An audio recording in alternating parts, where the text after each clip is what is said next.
أخرى المراقي يعز علي ترك الحب Allah'ın ilmiden şey çağlıklar, zerre çağlıklar istemem korşulamıyor insanlar. Fakat Allah halığından başka. Biz Rabbimiz hakkında özünün kandak yaratılganlıqını unutgan halatda bizge şunda misal keltirip bu kişirip ketken ustuxanni kim tirildirdi deb şunda deydi. Allah deydi. Aytqinki uni tunji qatim, birinji qatim yo'qsiqdan bar qilgan, yo'qsiqdan insho qilgan, maydonga olib kelgan, yaratgan Allah subhanahu va taala tirildirdi deb aytganda bor. Euzu billahi mineşşeytanirracim. Bismillahirrahmanirrahim. Elhamdülillah nahmeduhu ve nesta'inuhu ve nestağfiruh ve na'uzu billahi min şururi enfusina ve min seyyiati a'malina. Men yehdihillahu fela mudille leh ve men yudlil fela hadiye leh. Eşhedü en la ilahe illallah ve eşhedü enne Muhammeden abduhu ve resuluh. Amma ba'd. Barliq hamd sanolar alamlarning parvardigori Allohga xosdir. Payg'ambarimiz Muhammad Mustafa sallallohu alayhi va sallamga, oila a'zolariga, sahobalarga va u zotga go'zal axloq bilan ergashgan barliq mu'min musulmon qarindoshlarga Allohning salomi va barakati bo'lsin. Assalomu alaykum va rahmatullohi va barakatuh. Aziz mu'min musulmon qarindoshlar, odatdagidek bizning har shanba kuni bo'ladigan haftalik yig'inimizga xush kelibsizlar. Basqan qadaminglardan Allah razı bo'lsin. Bugun darsni odatdagidek Qur'oni Karim bilan boshlaymiz. Birodarimiz Ahmedjon Qur'on o'qib beradi. A'udhu billahi minashshaytonir rojim. Bismillahirrahmanirrahim. Birodarimizdan Allah razı bo'lsin. Hozir Allohning go'zal ismlari haqida birodarimiz dars qilib beradi. Qani marhamat. Bismillahirrahmanirrahim. Elhamdülillahi rabbil alamin vel aqibatu lil muttaqin. Vessalatu vesselamu ala eşrefil enbiya'i vel murselin seyyidina ve habibina Muhammed ve ala alihi ve ashabihi ecmaîn. Allah subhanahu wa ta'alaga hamdü sana ve Peygamberimiz Muhammed sallallahu aleyhi ve sellem'e pak durud salamlarımızı yollagandan keyin qadrli qarindoshlar, har haftadagi haftalik Asmaullah, Allohning go'zal ismlari haqidagi darsimizni kelgan yerdan boshlaymiz. Allah subhanahu wa ta'aladan bizga o'rganganlarimiz, bilganlarimiz, Rabbimiz haqida tunuganlarimizga amal qiladigan shundoq yurak, shundoq iymon ato qilishini Allohdan tuvanchilik bilan tilaymiz. Qadrli qarindoshlar, bugun Allohning go'zal ismlaridan biri bo'lgan Al-Hayyu degan ism haqida kuchimiz yetgancha to'xtab o'tamiz. Al-Hayyu. Bu ism Al-Hayyu ismi Qur'oni Karimda 5 yerda tilg'ilindi. 5 o'rinda ayrim 5 oyatda tilg'ilinib o'tadi. Allah subhanahu wa ta'ala Sura Ali İmran'ın 2. ayetinde Allahu la ilahe illa huvel hayyul qayyum. Bu yerde bir tilg'ilindi. Al-Hayyul Qayyum. O şundaq Allah ki la ilahe illa huvel hayyu. Onundan başka hiçbir ilah yok.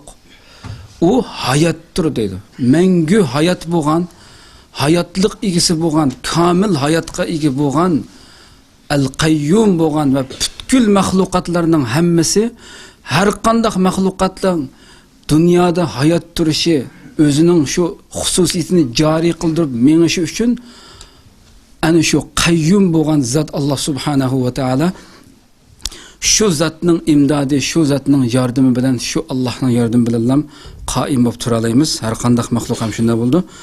Bu Al-Hayyul Qayyum bu yerda birinchisi tilg'ilgan bo'lsa, yana Sura Tahaning 111-oyatida va anatil wujuhu lil hayyil qayyum va qad khaba man hamala zulma.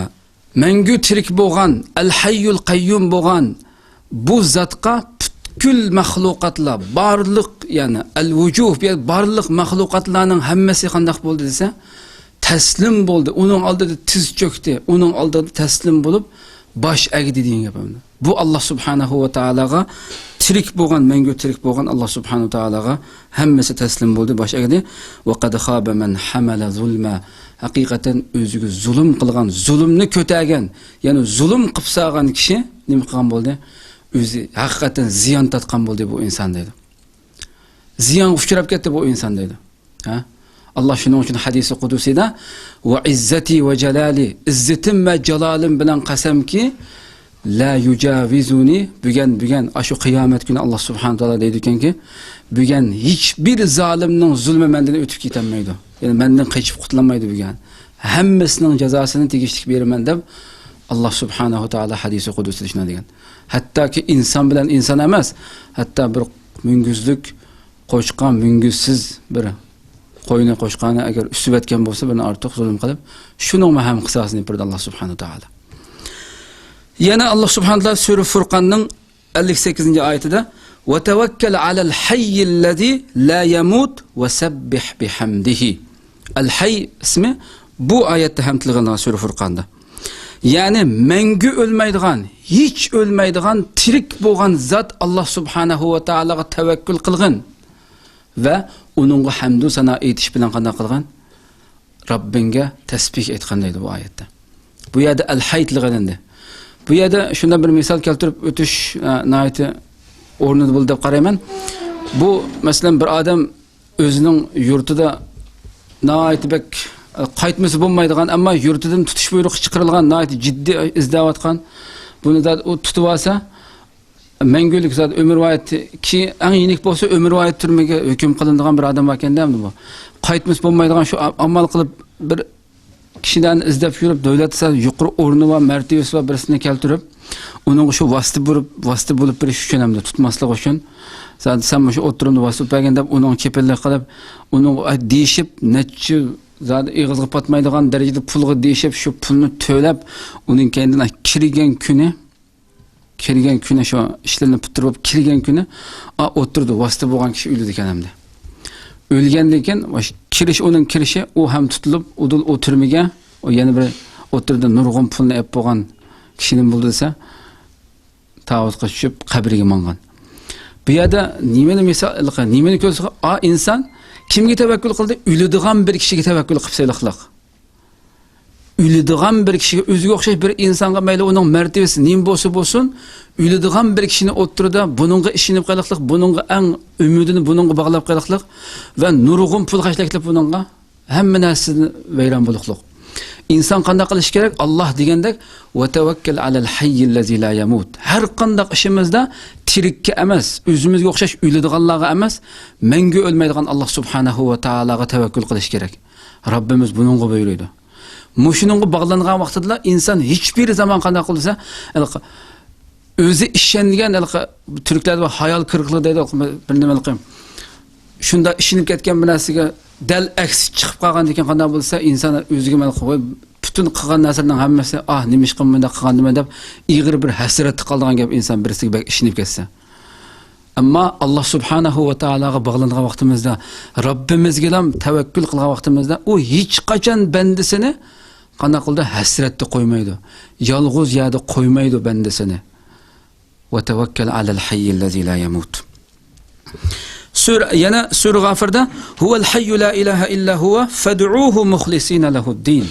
Bu yerda ham u shundoq Allohki, u mangu tirik bo'lgan, uningdan boshqa hech iloh bo'lmagan zot Allah subhanahu va taala, uningga dinni butunlay uningga xolis qilgan holatda shu Allohga duo qilinglar, shu Allohni chaqiringlar, shu Allohga ibodat qilinglar degan mazmundagi bu oyatda ham Allah subhanahu va taolaning al-hayyu ismi tilg'alindi. Yana hammamizga ma'lum bo'lgan, har namozimizda o'qiydigan namozimizning keynidan Ayatul Kursi deb mashhur bo'lgan Sura Baqarada kelgan oyat, Allahu la ilaha illa huval hayyul qayyum la ta'khuzuhu sinatun va la nawm ila oxiril oyat. Mushu oyatning oxirigacha bo'lgan bu Ayatul Kursi deb mashhur tilimizda bu shakl tilg'angan bu Sura Baqaraning 255-oyati bo'lib, faqat bir oyat shu 255-oyat uzun bo'lgan bilan bu yerda ham Allohning al-hayyu degan ismi bu yerda tilg'alindi. Payg'ambar alayhissalatu vasallamning hadisida kimiki bu Ayatul Kursini har kuni oqshomasi uxlaydigan vaqtida uxlashdan burun mushu Ayatul Kursini o'qisa, onunğa şu keçiçe qandaq bo'lsa, bir Allah tarafından bo'lgan bir hafiz, bir qo'g'dug'chi davomli shunun yendi bo'ladi va onunğa şeytan yaqin kelamaydi degan hadis var. Buxoriy va Sunanun Nasaiyda tilg'ilingan hadis, sahih hadisda. Shuning uchun bu ammizga mashhur bo'lgan buningki uning keyinda shu al-hayni tushundirgan la ta'khuzuhu sinatu va la nawm dedi. Nimaning keyindalar bu shundaq tirik Allohki onunğa hiç mügüdeş ve uyku diyen nasibı yakın kelmaydi Allah subhanahu taala. Mükemmel hayatlıkның, yani hayatlık diyen bu sözün ki, tiriklik diyen bu sözün en mükemmel süfti Allah subhanahu taala'da mücessemlengen. Allah'tan amayan bulukluk. Hiç kaçan bir mügüdep kılış uyku diyen nasibı yakın kelmaydi onunğa. Ölümge bu yaktusun. Hayatlıqның neresideki? Bu şu kadar bu ayetninki mezmunu düşüdüğün bolsak hem de Allah subhanahu ve lehu ma fis semavati ve ma fil ard. O Allah'ın asmanlardaki ve zemindeki hemme neresi Allah subhanahu ve taala'nındır degen. Men zellezi yeşfa'u indehu illa bi iznihi. Bu yerde bu devitişimdeki sebebimiz her günü özümüz okup meňavatgan. Belki köpünçilerimiz onun ma'nosini bilmey şu yada şekilde okuyatgan bo'lishimiz mumkin. Bunu bir ma'lumot şekilde, bir qisqa şekilde ötüp ketay. Men zellezi yeşfa'u indehu illa bi iznihi dedi. O Allah dergahida Allah izin bergen kişiden başka hiç kim şefaat kılamaydı. Kim şefaat kılalaydı Allah dergahida deydi Allah subhanahu taala. Hatta peygamber mi şefaat kılamaydı Allah izin vermese. Şunun için meşhur hadis hemmizge ma'lum. Kıyamet günü şu günün dehşetinden insanlar özünün dadisi Adem aleyhisselamın qışık kıldı başladı. Bizge şan olsun, bizge şefaat kılın deb. Yo'q, men şefaat kılamayman dedi. Aşında silsile Nuh aleyhisselamdan, Musa aleyhisselamdan, İbrahim aleyhisselamdan qışığa kirip, İsa aleyhisselamdan qışığa kirip, en ahırda Muhammed sallallahu aleyhi ve sellem'in qışığa barımız hem de. Şu yerde bağandayken, ana laha deb Resulullah, şu yerde men şununğa tayyad deb Allah subhanahu ve ta'alaga şu yerde şundaq bir secde kılıdı ki, Allah şunu hitap kılıp, sen beşanını kötəgən, nime sorasan şunu bermen deb Allah ber degendekin, şefaat kıldığanlığı doğruluk, əmizge ma'lum köp anlap kelgen hadis isimizde ba. Ya'lemu ma beyne eydihim ve ma khalfahum. Allah subhanahu ve ta'ala kelgüsümüzü buludğan ma beyne eydihim, yani aldığımızda kilidğan işlerini, bendelerinin, bütün insanların, dünyanın akıbeti, aldığımızda kelgüsü müstakbalde neyim bulduğanlıqını Allah subhanahu wa ta'ala mükemmel şekilde biliyordu ve ütüp ketken işlerinin, bütün tarihteki ütüp ketken nimeler buldu. Hemen Allah subhanahu wa ta'ala bilip durduğan mükemmel ilim ilgisi boğan Allah subhanahu wa ta'aladır. Ve insanlar Allah'ın ilmidin, Allah halıqandan başka hiçbir nersini, bir şey çağlık nersini, qilchilik zarrichalik narsani ihata qilishi mumkin emas deydi. Va la yuhituna bi shay'in min ilmihi. Allah'ın ilmidan şeychalik, yani zarrichalik narsani qo'rishmaydi insonlar. Faqat Allah xoliqidan boshqa deydi. Biz Rabbimiz haqida ham nimish qilamiz? Faqat Rabbimiz bizga ma'lumot bergan, Rabbimiz bizga o'zini qandoq tunishtirgan bo'lsa shu shaklda bilalaymiz hamda. Allah'ın kursi asmanlarını ve zeminini tamamen öz içine algan şekilde dur. Ve la yauduhu hifzuhuma. Allah asman ve zeminini ve onun içindeki barlık mahlukatlarını qo'g'dash Allah'a hiç ig'ir kelib qolmaydi dedi. Hiç ig'ir kelib qolmaydi. Shunda asan Allah subhanahu taolaga. O alidir, büyük, naiti ulug'dir degan bu davomli o'qib kelayotgan bu oyatning ma'nosi qisqacha bu. Hamda Allah subhanahu wa ta'ala'nın El-Hay isminin ma'nilariga kirayli. Texinbek biraz tushunish uchun. O shundaq Allah ki, onun hayatlık süpti, Allah subhanahu wa ta'ala'nın hayat ekanlik süpti, onunla hiç qandaq bir şekilde xiyolimizdan hiçbir zaman keçirmasligimiz kerak ki, her qandaq bir şekilde onunla nuqsonlik, birer kamtishlik yetib qoldigan, ta'sir etgan, onunga ta'sir ko'rsatgan şekilde emas. Yuqorida deganimizdek Ayatul Kursi tilg'anib o'tgandek, la ta'khuzuhu sinatu va la nawm degandek, en mükemmel şekilde hayatlık egisi Allah subhanahu taala. Hiç qandaq mügüdeş, uyquchaqlik narsasiga yaqin kelmaydi. Allah subhanahu va taolaninki hayatlık süpti, mahluqatlarninki, yani zati, Allah'ın zatidagi babir süpet, hayat, mengü hayatlığı. Mahluqatlarning dal aksicha, butkul mahluqatlar qarab boqayli, mahluqatlardagi hayatlik, tirikligimiz bizningki u mahluqatda azaliy bir sifat emas, balki shu mahluqatga Alloh subhanahu va taolaning fazlidan berilgan bir sifat. Ayrım berilgan bir sifat. Ayrılgan hamon hech bir narsaga arzimaydigan bir uylikka aylandi. Har qanday narsa, hech bir narsaga arzimas bir narsaga aylanamiz. Allah'ның fazlidan bergan mahluqatlarning dal aksicha hamda Alloh subhanahu taolaninki hayotlik sifati mengu Allohda davomli mavjud bo'lgan zoti bir bo'lgan bir sifat. Mahluqatlarning dal aksicha mahluqatlar bo'lsa Allohning shu atasi, Allohning uningga davomli shu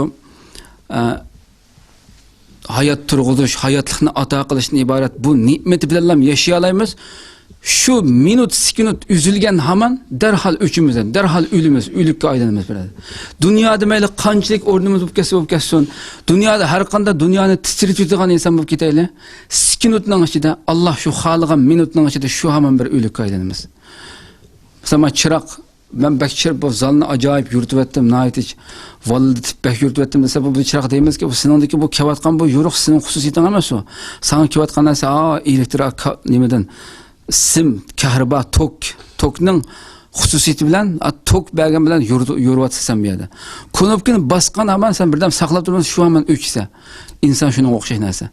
Üzülgen hamon Allohning imdodi, Allohningki bizni ulab turishidan iborat bu narsa. Üzülgen hamon insondan üzülgen hamon va barliq mahluqotlardan üzülgen hamon shu hamon o'lik.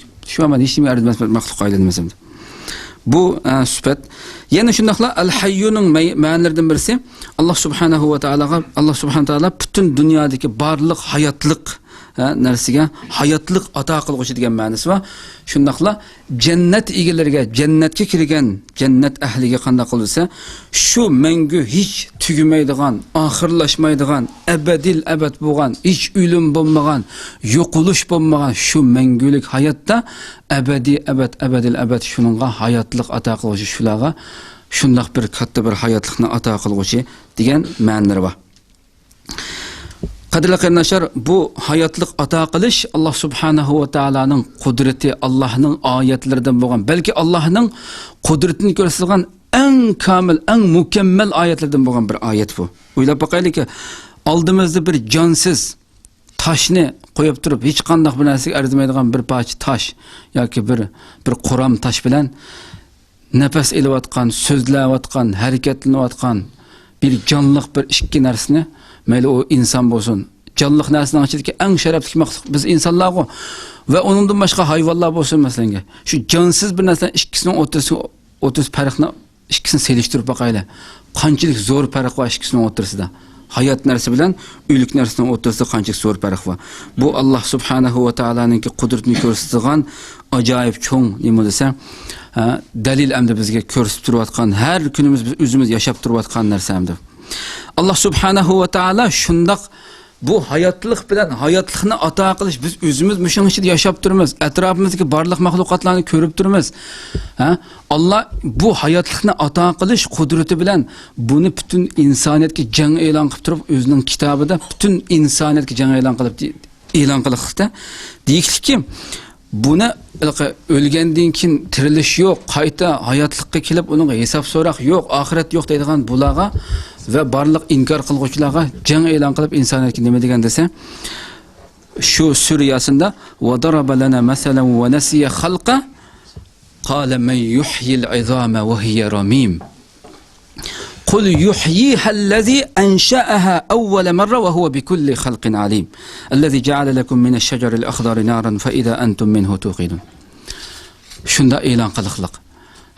Şundaq bir bu jahil, şunda bizga shunda misol keltirib ketdi dedi. Bu oyatning sababi nuzulda mushriklarning birisi shu chirib ketgan bir ustixonni, naytni chirib ketgan o'zi ustixonni qo'liga elib, qo'ldimida mejisi chirib ketganligidan, qattiq chirib ketganligidan shu o'lib kuldek mejilib ketgan ustixonni ko'rsatib turib, bu ustixonni mushunda chirib ketgan ustixonni kim tirildirdi deb shunda deganda, shu degan vaqtda nozil bo'lgan oyat deydi, buning sababi nuzulda. Alloh bu yerda misol qilib aytadiki, bizga shunda misol keltirdi deydi. Bizga shunda misol keltirib, o'zining yaratilishini unutgan holatda, Özünün ilgiri qandaq yaratılgan ve nasiya xalqa. Özünün qandaq yaratilganligini unutgan holatda bizga shunda misol keltirib, bu chirib ketgan ustixonni kim tirildirdi deb shunda deydi bizga deb shunda. Alloh deyotdi buni. Aytqinki, uni tunji qatim, birinchi qatim yo'qlikdan bar qilgan, yo'qlikdan insho qilgan, maydonga olib kelgan, yaratgan Alloh subhanahu va taolo tirildirdi deb aytgan deyotdi. Ha? Ve huve bi kulli halqin alim. O barliq mahlukatlarını bilgüçüdür, hemmisini bilip durmuştur. Oylap bakayla kadirli kıyındaşlar.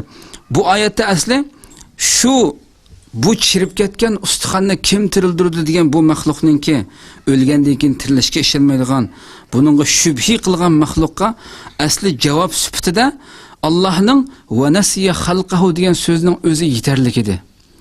Özünün yaratilishini unutgan holatda bizga bu misolni beryapti degan so'zning o'zi va nasiya xalqi o'zining birinchi qatam o insonga sen qandoq yaratilganding degan narsani aslitishi, sen yo'q eding bu dunyoda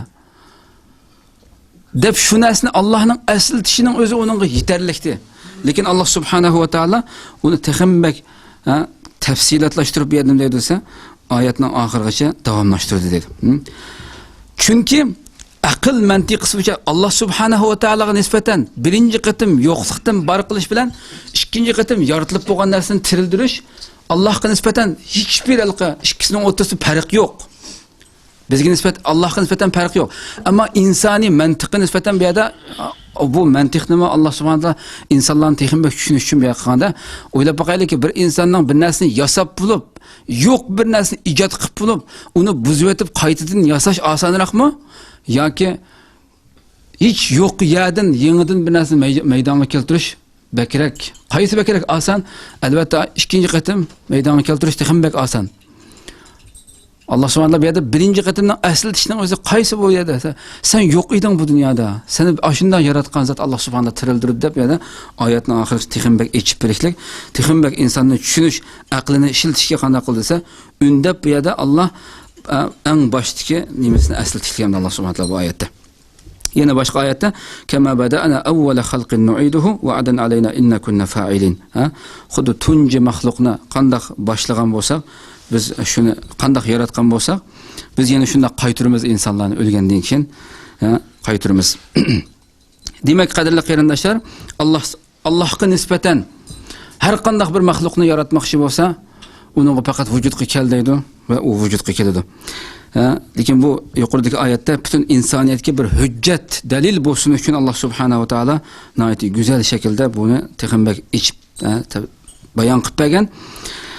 Demak, qadrli qarindoshlar, Alloh subhanahu va taolo ana shundaq o'zining butkul shu qudrati, hayotlik ato qilish qudrati bilan barliq mahluqotlarga hayot ato qildi.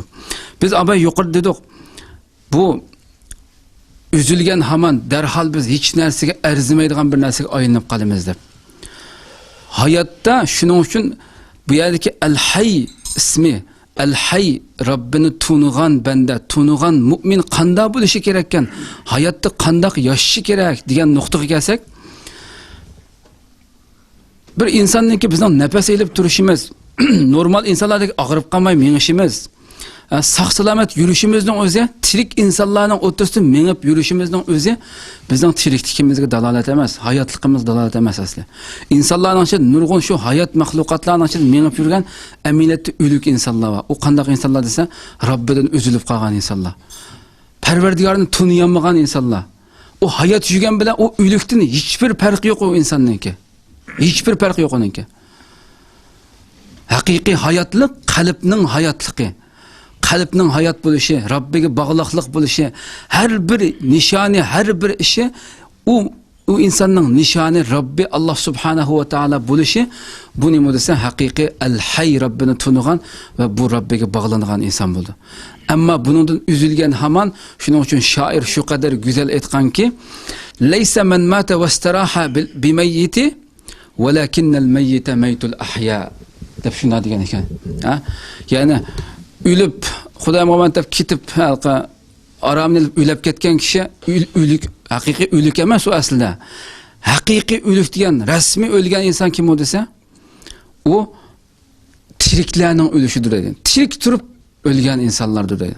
Rabbidan üzülüp qalgan, nishoni dunyoli bo'lgan, mol dunyoli bo'lgan kishi bu haqiqiy o'lik inson bu asl deydi. O'ylab baqayli, Rabbimiz Alloh subhanahu va taolaning iznisiz abay dedik, sukunat imdodini uzgan hamon bir biz o'likka aylanamiz deb. Şu Rabbimiz üçün, şunun üçün Allah subhanahu wa ta'ala bizge şu imdadını, şu özünün küçünü, özünün kudretini şunda ata qilib bizni yaşatıvatqan ekan, biz şu Rabbimizge layık yaşayışımız gerek. Bulmasa hiçbir erzimas narsa biz. Dünyadan hamon bir kuni ketimiz, meyli dünyada qandaq yaşayla chuqum ketimiz. Ha? Wal-laylu mahma tala fala budda min tulu'il fajri wal-umru mahma tala fala budda min dukhulil qabri. Ha? Kechi qanchalik uzun bo'lsa-mu, chuqum tang atıdı. Ömür qanchalik uzun bo'lib ketsin, chuqum qabriga kirishdan iborat narsa bor. Insonning eng hayotligimizdagi eng muhim nuqta bo'lgan shu qabrga hayot, haqiqiy hayot inson nima desa, shu qabrda shu o'lim kuniga, o'lim sukunatiga, o'limitiga Rabbimiz har sukunat, har minutda Alloh jinimizni heli ele o'tishi mumkin, heli tugishimiz mumkin. Balki uyimizga berib qo'yish qanchalarimiz o'ylab ketishimiz mumkin, ayatini ko'rolmasligimiz mumkin. Allohning ilikidagi ish herkes saqlab o'ltirmaydi. Ana şu sükunat, şu ölüm sükunatiga tayyorlik qilib yaşayadigan inson haqiqiy hayot insoni. Ammo dal aksi bo'lib qolsak shu deganda biz har qancha dunyoni titirtib etgan bilanmi hech bir narsaga arzimas, Allohning dargohida arzimas bir maxluqlardan bo'lib qolamiz qadrli qarindoshlar.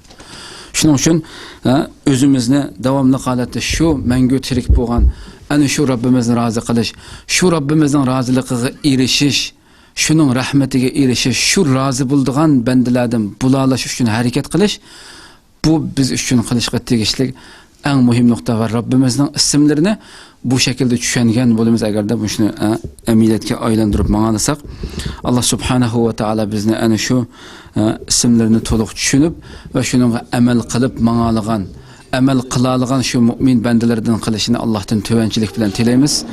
وآخر دعوانا أن الحمد لله رب العالمين وصلى الله على سيدنا محمد وعلى آله وصحبه أجمعين. Candan Allah razı olsun. Allah Teala'nın hemişe hayat, hiç kaçan ölmeydi degen hayyun sıfatı, yani her daim hayat degen sıfatı hakkında bizge tafsili malumatlarını verdi. Biz bundan ancha ilimga ega bo'ldik. Yana bunga qo'shimcha qiladigan bo'lsak, Payg'ambar alayhisolamning hadisida ham Allohni zikr qiladigan inson bilan zikr qilmaydigan insonni hayot inson bilan o'lik insonga o'xshatgan. Hayoti dunyoda u inson bo'lib dunyoga kelgani bilan o'zining Rabbisini tanimasdan bu dunyodan o'tib ketadigan bo'lsa, u insonning o'lik insondan hech qanday farqi yo'q. Va qiyomatda ham ba'zi bir xil insonlarni Alloh taolo qoriga holatda teriltiradi ekan. Ey Rabbim, men hayoti dunyoda hamma narsani ko'ratdim. Acaba meni bugun qoriga holatda teriltirib qo'yibsan deb savol qilgan chog'da Alloh taolo aytadi ekanki, sen hayoti dunyoda bizni unutganliging uchun biz ham bugungi kunda seni unutdik deb javob beradi ekan. Yana mana shu hayoti dunyoga kelib Alloh taolani tanimasdan, Alloh taolaning amr farmonlarini o'rindamasdan behuda kayf safa bilan o'tib ketadigan bo'lsak, oxiratda ham Alloh taolo esidan chiqarib qo'yadi ekan. Ya'ni esidan chiqarib qo'yadi ekan degani Alloh taolo uni o'z holi qo'yib qo'ydi emas, eng ashaddiy azob bilan jazolaydi degani. Ya'ni undaq inson Allohning marhamatiga, rahmatiga erisha olmaydi. Shuning uchun mana bu hayoti dunyoda biz solih amallarni qilishga buyurilganmiz. Shuning uchun qo'limizdan kelgancha solih amallarni qilishimiz kerak. Bu haqda Qur'oni Karimda nihoyatda ko'p oyatlar bor. Bismillahirrohmanirrohim. Ya ayyuhallazina amanu taqulloha val tanzur nafsum ma qaddamat lighadin. Ey iymon keltirgan mu'minlar, Allohdan qo'rqinglar dedi. Yani ertegelikka keladigan kun uchun nima taqdim qilganliginglarga qaranglar dedi. İnson, men kelajagim uchun nima hozirladim, qandaq bir amallarni qilaladim deb shuning uchun shuning g'amida yashash kerak insonlar deydi. Vattaqulloh, Allohdan qo'rqinglar, vallohu xabirun bima ta'malun dedi. Allah sizlarning qilayotgan barliq qilmishinglardan xabardardir dedi. Shuning uchun mana bu hayoti dunyoni nihoyatda g'animat bo'lishimiz va oxiratligimiz uchun tayyorgarlik qilishimiz lozim ekan. Val axiratu xayrul laka minal ula dedi. Ahiret hayatı sizge mana bu dünya hayatıdan afzaldir dedi. Dünya hayatıga mas bo'lib ketib, ahiretlikimizni unutib qo'yadigan bo'lsak, bu bizning tugashganligimiz bo'ladi aziz qarindoshlar. Shuning uchun Alloh taolo hammamizni ahiretligi uchun, amal qiladigan ahiretligi uchun, g'am yeydigan ahiretligi uchun qayg'uradigan insonlar toifasidan qilsin. Mana bu dunyoga berilib ketib, Peygamber Aleyhisselam hadisinde ettikken ki, ben ümmetimden gelecekte yana müşrik, dinden çıkıp geçişiden hiç korkmayman dedi. Ama benim korkadığım dünyaya berilip geçişiden korkamam dedi. Dünyaya berilip ketkendiğin için insan hani şu ahiretliğe hem ziyan yetkizip koyarken, noksan yetkizip koyarken. Şunun için biz çıraylık Peygamber Aleyhisselam nihayetimi çıraylık dualarını örgetti. Allah Teala bu duanı hem Kur'an-ı Kerim'de bayan kıldı. Bismillahirrahmanirrahim. Rabbana atina fid dunya haseneten ve fil ahireti haseneten ve qina azabunnar. Ey Rabbimiz bizge dünyada hem yaxşılıkını bergin, ahirette hem yaxşılıkını bergin. Yani dünyalıkımızı tabımızda ahiretlikimizni yo'qotib qo'ysak bo'lmaydi. Her ikkilisini so'rashni Allah Teala o'rgatdi bizga. Shuning uchun Alloh taologa o'tinib yolvoramiz, ey Rabbimiz bizni dunyoligimizni ham, oxiratligimizni ham bergin va oxirgi nafasida kalima shahodatni keltirib ketadigan mu'min muttaqi bandalardan qilishini Alloh taolodan so'rab qolamiz. Alloh taolo hammamizni iymonda, islomda sabit qadam qilsin. Hammamizdan qilayotgan toat ibodatlarini dargohida مزجت به رجائي على خوف فمن خوفي مذاقي ومن عرف المحبة عن يقين حرام أن يميل إلى فراقي وكيف أحب غير الله يوما وليس سواه في الأكوان باقي